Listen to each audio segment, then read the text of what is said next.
Nikita Mirzani turut membela TikToker @aubimaxreborn Bima Yudo Saputro yang baru-baru ini viral lantaran mengkritik kondisi infrastruktur Provinsi Lampung. Dalam unggahan Instagram story-nya, artis kontroversial tersebut mengancam Gubernur Lampung, Arinal Junaidi, untuk tidak melaporkan Bima ke polisi. Tidak hanya itu, Nikita Mirzani juga menyindir sang gubernur yang tidak mau dikritik warganya sendiri. Lebih lanjut, tunangan bule Jerman ini menantang Arinal Junaidi untuk perang dengan dirinya daripada dengan Bima. Selain itu, Nikita Mirzani juga memperingatkan para polisi yang mendapat laporan dari Bupati untuk memastikan bahwa mereka sendiri sudah bersih dari tindak kecurangan. Nikita Mirzani pun membandingkan Bupati Lampung Timur dengan Presiden Joko Widodo yang kerap mendapat kritik dari masyarakat Indonesia. Sebagai informasi, sosok Bima dikenal publik usai konten TikToknya yang mengkritik Lampung viral di media sosial. Buntut dari masalah tersebut, Bima dan keluarganya mendapat perlakuan tak menyenangkan dari Bupati Lampung Timur sekaligus Gubernur Lampung.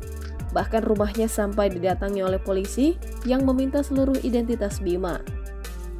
Bupati ini cuma perantara, jadi kemarin itu bokap gue dipanggil sama Bupati, tapi malah ketemu sama wakil bupatinya. Jadi si wakil bupatinya ini nelpon sama gubernur dan teleponnya itu dikasihin ke bokap gue. Nah bokap gue di situ dimaki-maki, dibilang nggak bisa didik anak lah dan lain-lain. Dan bokap gue udah minta maaf kalau misalnya anak saya salah, dan maaf kalau saya nggak bisa mendidik anak saya secara yang benar gitu.